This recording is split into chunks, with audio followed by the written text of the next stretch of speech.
Welcome back to my channel. If you're new here, I'm Maddie. Thank you so much for being here. Today I am doing my November TBR, and this is a very exciting TBR because it is the first round of my TBR game that I built last month. So I'm really excited to use it. I played around with it a bunch, but I haven't done it with actual prompts. So I'm really excited to see how it goes and which prompts we get. There are a couple of books that I really need to read this month. One is a book club pick, and then there's two other that I need to read for a specific video I want to do later this month. Since this is the first one, I don't really have any rules. I'm not going to swap out prompts if I get one that I don't like or anything like that, but the puck sometimes gets stuck, so if it gets stuck, I'll just push it towards one direction or the other. And I'm not getting into any sort of punishments or rewards for finishing or not finishing my TBR.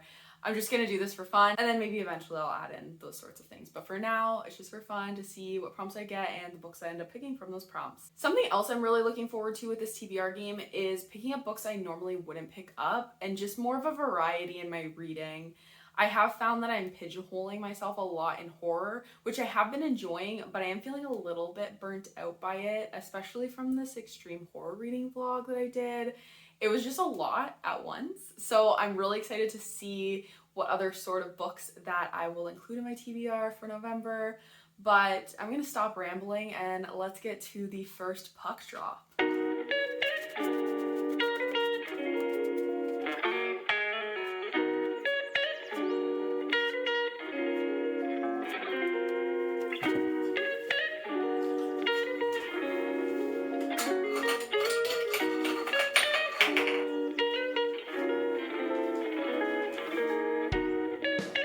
So as you saw, the first one was audiobook, and this is perfect because one of the books that I wanted to read this month actually wanted to read on audio, so that worked out perfectly. I already checked off one of the books that I wanted to read, so only two more to go. So for this prompt, I'm going to choose Know My Name by Chanel Miller. Quick side note, since I'm not planning these prompts in advance, I will probably just read the Goodreads synopsis for the books that I'm picking just to make it easier on myself. So anyways, so the synopsis of Know My Name is: she was known to the world as Emily Doe when she stunned millions with a letter. Brock Turner had been sentenced to just 6 months in county jail after he was found sexually assaulting her on Stanford's campus.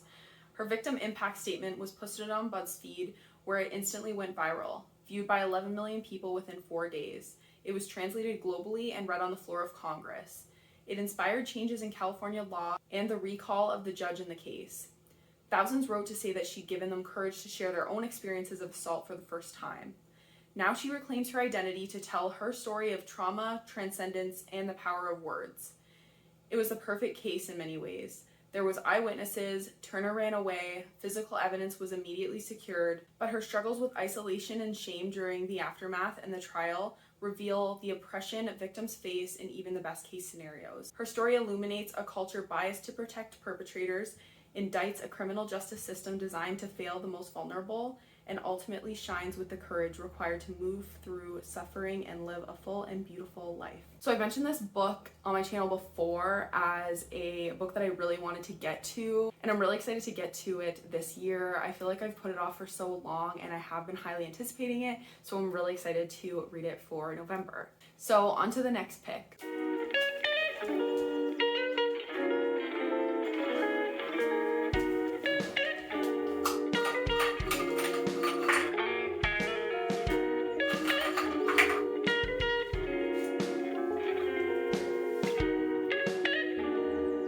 So that puck drop resulted in a really fun one, the first book that I see on Instagram.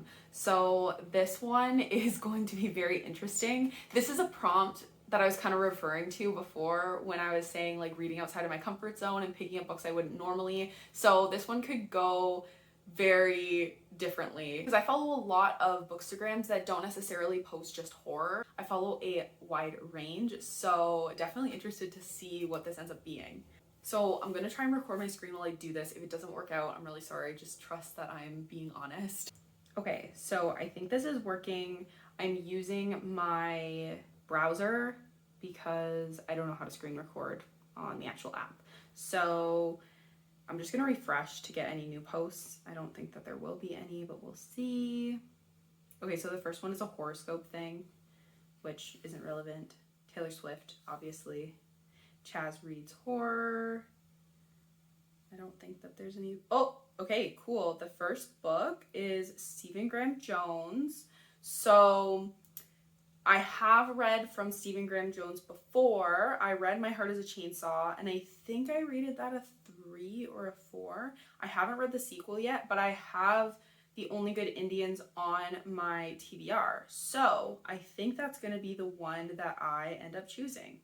Also, shout out to Chaz. Thank you very much for being a part of this TBR video. Okay, so not as out of my comfort zone as I was expecting. Still very much in the horror genre. Still very much a book that I have been wanting to read. So not too bad there. So we'll just go ahead and read the synopsis for this book. Seamlessly blending classic horror and a dramatic narrative with sharp social commentary, The Only Good Indians follows 4 American Indian men after a disturbing event from their youth puts them in a desperate struggle for their lives. Tracked by an entity bent on revenge, these childhood friends are helpless as the culture and traditions they left behind catch up to them in a violent, vengeful way. So like I mentioned, this book has been on my TBR for a long time. I'm very much looking forward to picking this one up. So far, this TBR is looking like reading books that have been on my TBR for a long time, which I'm not too mad about. So let's find out what the next prompt will be.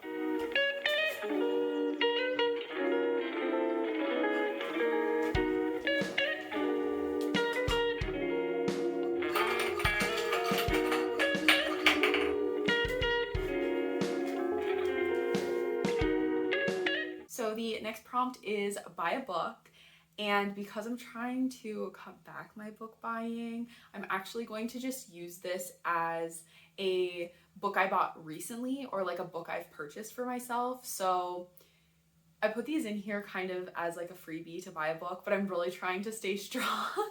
So instead of buying a book, I'm just going to pick one off my shelves that I bought recently, sort of recently. And for that, I'm going to pick The Grip of It by Jack Gems. So the synopsis of this book says, touring their prospective suburban home, Julie and James are stopped by a noise, deep and vibrating like throat singing, ancient, husky, and rasping, but underwater.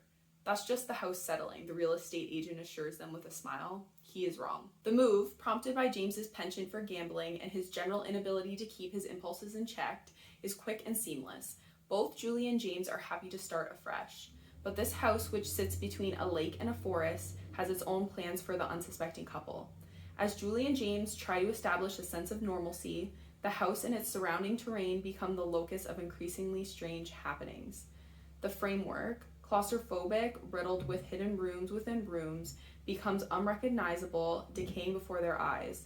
Stains are animated on the wall, contracting and expanding, and map themselves onto Julie's body in the form of painful, grisly bruises. Like the house that torments the troubled married couple living within its walls, The Grip of It oozes with palpable terror and skin-prickling dread. Its architect, Jack Gems, meticulously traces Julie and James's unsettling journey through the depths of their new home as they fight to free themselves from its crushing grip. So I'm really excited for this book because just the little part about claustrophobic, riddled with hidden rooms within rooms, sounds very House of Leaves-esque, and I absolutely love that book, so I'm hoping this will be kind of similar, like a mind bender. I originally thought that this was a haunted house story, but someone mentioned on one of my videos that it's not a super like creepy haunted house story, so I'm going in with an open mind and like very low expectations, so hopefully this one will be a successful read for me. So let's do our second last prompt.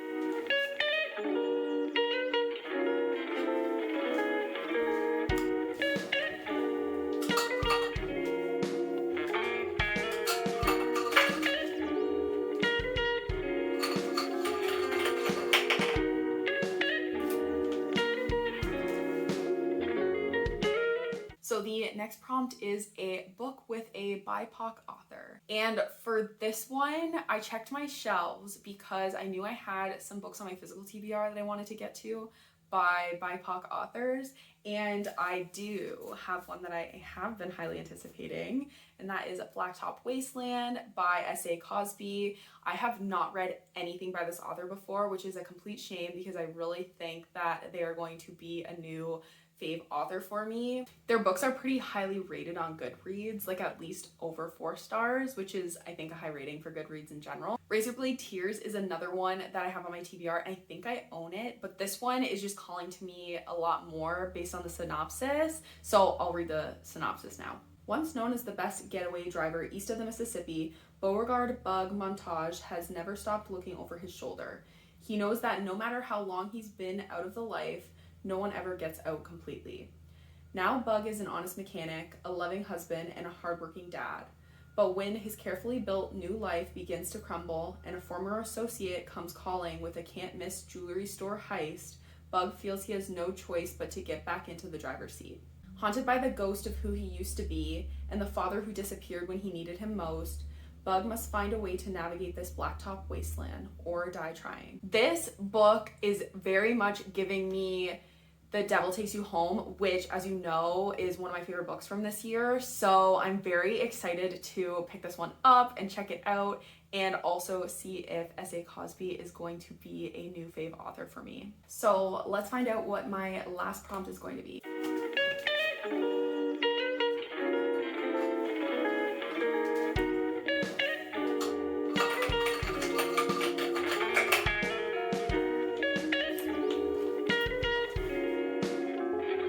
So the last prompt is book club pick, which is actually perfect because that is the last book that I was hoping to match up with a prompt, and it literally is a book club pick. So this is actually the book club that I have with some of my friends, like in person, and we picked our book for November. It's The Bandit Queens by Perini Schroff, which again, another highly anticipated read for me, and another one that I really wanted to pick up this year but just haven't gotten around to it. So the synopsis for this one is: Geeta's no good husband disappeared 5 years ago. She didn't kill him, but everyone thinks she did, no matter how much she protests. But soon she discovers that being known as a self-made widow has some surprising perks. No one messes with her, no one threatens her, and no one tries to control marry her. It's even been good for her business. No one wants to risk getting on her bad side by not buying her jewelry. Freedom must look good on Geeta because other women in the village have started asking her for help to get rid of their own no-good husbands, but not all of them are asking nicely. Now that Geeta's fearsome reputation has become a double-edged sword, she must decide how far to go to protect it, along with the life she's built. Because even the best laid plans of would-be widows tend to go awry. This one just sounds like so much freaking fun. I know a lot of people on BookTube that have read this book have absolutely raved about it, given it 5 stars, so I am really excited to pick this up. And I think it's a nice change to my usual horror, dark reading experiences, so I think it's going to be a fun one to add to the mix as well. So those are all of the books I'm planning to read this November. It actually turned out to be the perfect TBR. Like, if I could theme this TBR, it would be picking up books I've always wanted to read but never had the chance to. And honestly, it came at such a good time in November when you're trying to finish all the books that you want to read for the year. I don't know, I'm just very happy with how this first TBR game turned out. I am very aware that this is not how they're all going to be. I know that other months are going to be a lot more chaotic, but I am so here for it. So I think that's everything. Let me know in the comments what you're really excited to read this November, and if you read any of the books that I have mentioned in this video, let me know what you thought about them. As always, thank you so much for being here and staying all the way till the end. I seriously really appreciate you. If you like this video, please be sure to give it a thumbs up, and if you like the vibes here, please be sure to subscribe, and I will see you again next Friday for another video. Bye!